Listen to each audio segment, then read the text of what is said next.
Alright, easiest way to draw you a template, get you a piece of cardboard. We're going to get the new water pump out, and then we'll trace it, and as we're taking bolts, we'll just stick it in. So here is a Mopar water pump. Let's see what comes in the kit. I haven't actually opened this yet. I wanted to wait until it was on camera. I suppose I could actually use this box. Might end up doing. Made in Mayho.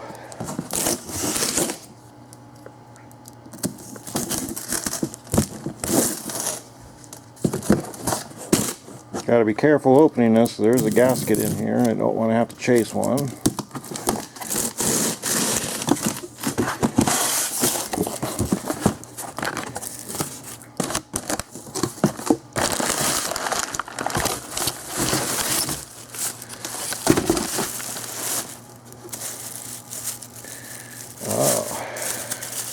I've seen some that were a plate. This one's actually part of the pump itself. Okay. Nice tight bearing. Impeller style. That's cool.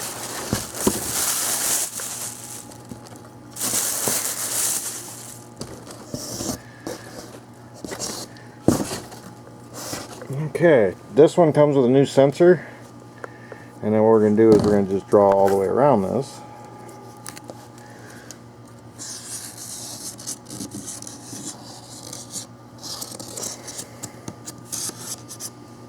And if you've done this a million times, this is probably not necessary, but I haven't done a bunch of Hemi water pumps, so every time I do, I just take the extra 5 minutes it takes to do this and draw it out. Alright, before the battery went dead, we're going to draw this out, and then we're going to just put a dot where our bolts are going to be. I am definitely no Picasso.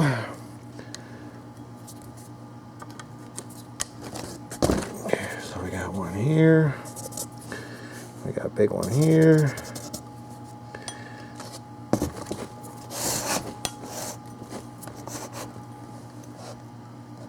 Make sure we're not missing them.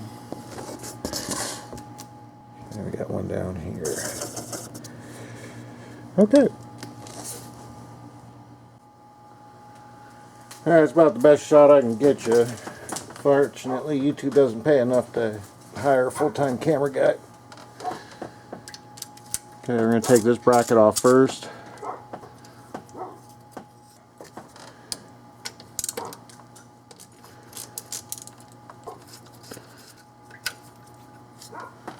I'm going to take those two and do that so I don't lose them.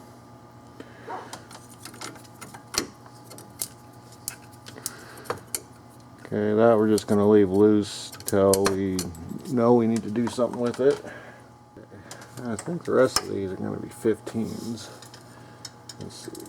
Nope, bottom one's a 13. I'm going to be real careful because we do not want to strip out any bolts. That would be a nightmare to fix.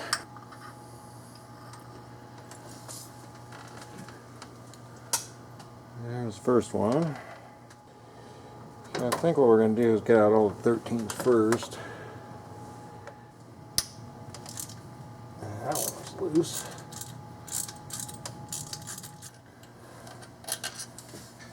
Yep, that one's definitely shorter.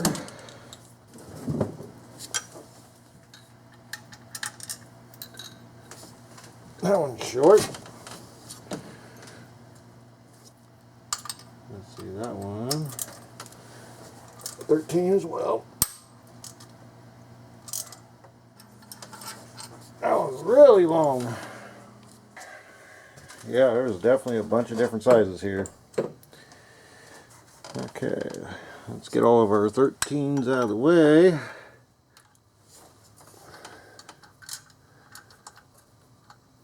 Okay, that's a short bolt. I'll show you if you just throw your bolts in a pile how to figure out which one goes where. I ain't doing that on this job because there's no sense, just waste time. But what I usually do if I have like this kind of scenario going on is I'll just put the bolt in until it goes all the way down. And if it doesn't stick out like a mile or it doesn't catch thread, you know that bolt ain't the hole.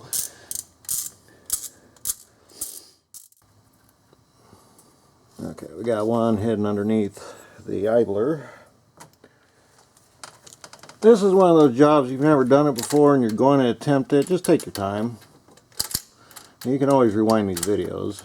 That's why we do them. And if you got a bolt that feels like it ain't coming out, you just run it in, run it out, run it in, run it out. Most of the time you can save it. But as these things age, and Dodge likes to break bolts. Oh crap, that's a long one.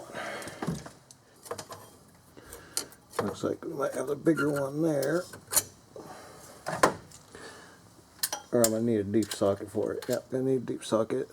Okay, I guess we'll hit this one next. I like to get them all out and then do the top one last.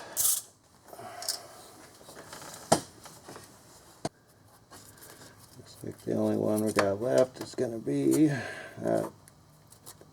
might be a 13, it's just 13 deep.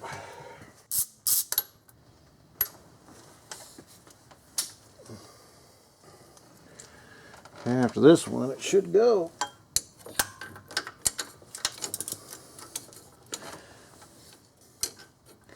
Wow. So when you see stuff like that, you got to clean it up. Alright, let's put our hands around this, make sure we're not... Oh, forgot about that sensor. Oh, let's see what kind of goofiness goes on here. There's a pop lock. So the red tab has to go up and then push that and it should fly off. Yeah. One thing about these connectors, they're just an absolute nightmare to deal with. Okay, after that fun 5-minute debacle, we saved the connector and we didn't break it.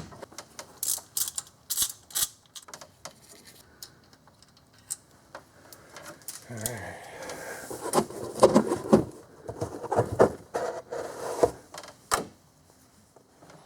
And this thing should just pop off.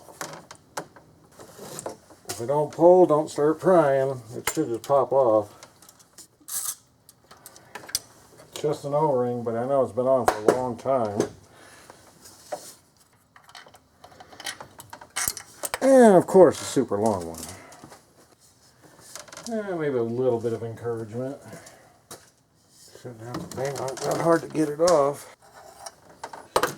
Yeah, of course, it's a long one.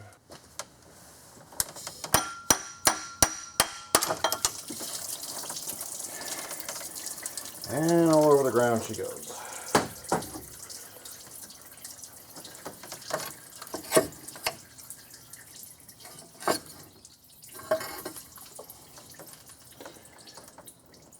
Alright, let's get this on the ground and look at it.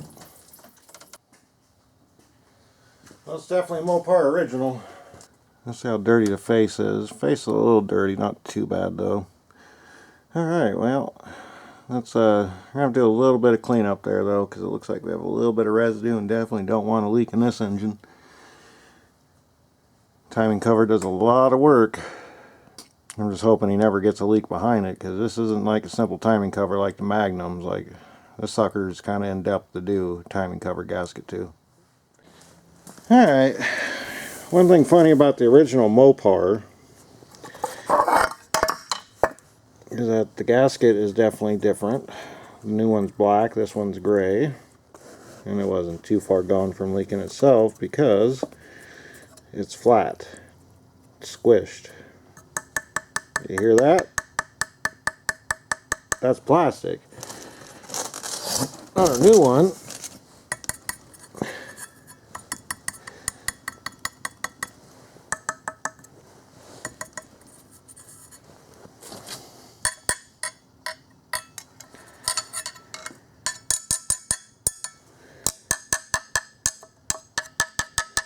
might be a fibrous material.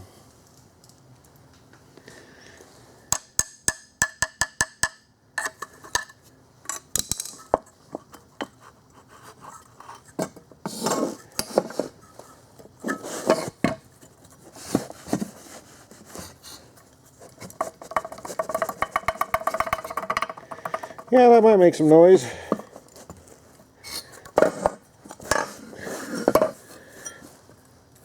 Yeah, the weep you would see would be this is it facing up, but let's see if they even have a weep on this.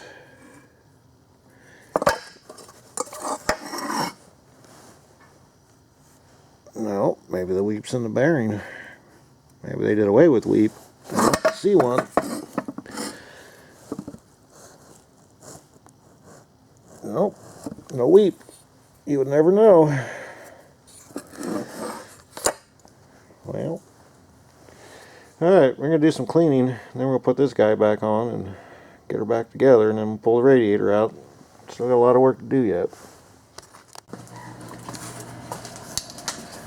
That noise in the background is my pellet stove because it's already cold up here in the northwest. This thing is already starting to seep. Right there.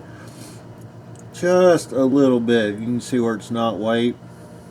So what'll happen is it sits for a couple days, you start it, you might smell it, you might like, well, okay, I'm not losing any coolant. That's not enough to even notice really. But we got to get all that clean. And you can see a little bit of white right there, just starting to seep. But generally, I will take a razor blade and I will clean the entire surface. I won't do that on camera because it's just time consuming. I'll spend about an hour. But the odd thing I'm seeing is some of the machine marks are gone. You see where it's shiny to dull? That's odd.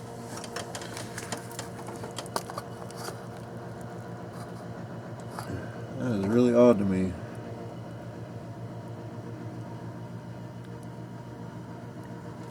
The problem here that I see with these newer engines when they try to put the water pump hot and cold on the same side, you'll end up getting hot cold. You got hot coolant on one side, cold coolant on the other. And the way they do this system is they have a bypass, so when the thermostat's shut, it's just recircling its own coolant, which is fine. It works.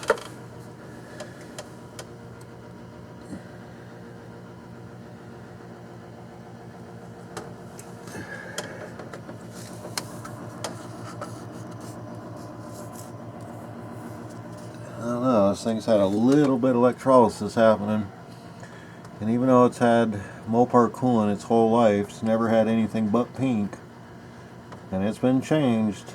Since we've owned this truck, this will be on its third coolant. Well, let's see. The factory had it when the owner had it. He changed it once. It was nice and pink when we took it out. And then we changed it and we did the thermostat, so that's coolant 2. And Kevin did a thermostat about 1.5 years ago. It's changed 3. And so yeah, this will be change 4. So this thing's never had a time for this coolant to get bad. So to see this kind of dirt that I see is a little bit unusual. You're going to get a little bit of carbon in the coolant. There's no way around it. Every engine does it. And that may be what it is. You might have to go to once a year coolant changes. I don't know that you can really stop this from happening, but it is what it is. Alright, well, let me get it clean, and then I'll show you what it's like clean. Okay, we spent some time cleaning here. Get some light on the subject here. I haven't done one of these Hemis in a while, and I always, every time I do it, always think someone forgot a bolt in the timing cover right there. So, fun fact about the Hemi and this timing cover, because this is what you're looking at, it's timing cover, not the water pump. The reason for short, big, short, big, short, big, short, big is because on the outer perimeter of this, they use those bolts to hold the timing cover to the block. Okay? That's why it's kind of hard to get them mixed up, because you put a short one in a long hole, it won't catch any threads. Versely, you put a long bolt in a short hole, it'll be clearly obvious. Now, don't be shocked when you see something like that right there. That little bit of seepage that happens when you pop all the bolts. And the same thing down here, because you are loosening the timing cover. Once you put it back, and if the seal is not compromised, you should be okay. You know, and I used to do Magnums back in the day, who would always have the same issue, and unless the timing cover gasket was actually screwed, it would be fine. Not to say at some point, you know, you might be into this for a timing cover gasket, but you're going to go in that far, you might as well do a timing chain. But we didn't have any noises there. When we started this thing up without the belt, the noise is clearly gone, and if you spin the water pump, you can hear it. It's as clear as day. That bearing's done. So anyway, what did I do to clean this? First, I went with the razor blade, knocked all the big stuff off, and then I go back through with about 1500 grit sandpaper. That's wet dry paper with a little bit of WD-40, and I polish it. You're never ever going to get rid of all the RH staining, or relative or roughness average as they call it. You can actually see, I don't know if the camera can pick it up, but you can actually see the marks made by machining. Now this cover is a little funny because I've got some circles in places I thought would, you know, should be perfect. I'm not going to worry about it because it's an O-ring gasket, but it's just one of those things. You got to get this thing clean because it flows coolant all the way through it. You can actually see where the impeller spins the fluid around, and right in the center hole, put an arrow up now, that's where there's typically no coolant flowing. It'll have some residual coolant in there, but as far as the pressure goes, the suction comes in and blows coolant to each side of the block, and then it comes up right through that hole right there, and then feeds the upper part of the water pump, the hot side of the pump, and then the thermostat that sits right about there. And then once the thermostat's blocked off because the engine's too cool, and then basically it'll go in from an inside loop, so hot coolant back in the cold jackets till it's fully up to temperature. That's why these things can heat up so fast, because they're just recirculating coolant. What coolant does actually flow outside the pump comes in through the heater core back out. So no matter what, when this engine is turning with the belt on, you're always pumping coolant through it. Alright, we're about ready to put the pump back on. There's not anything special. There's no RTV. If you do have a pump face cover that is cavitated, you may have to put some gray sealant down. But generally, if you haven't you know, sloughed on your maintenance, this should be your typical looking pump surface. There are some out there that do get cavitated. The other weird thing is we do have a bit of stickiness going on here. I don't know if the camera can pick it up, but it's sticky inside the radiator, and that usually comes from a head gasket getting weak, but I don't see anything externally with either side of this engine, at least the part that I can see.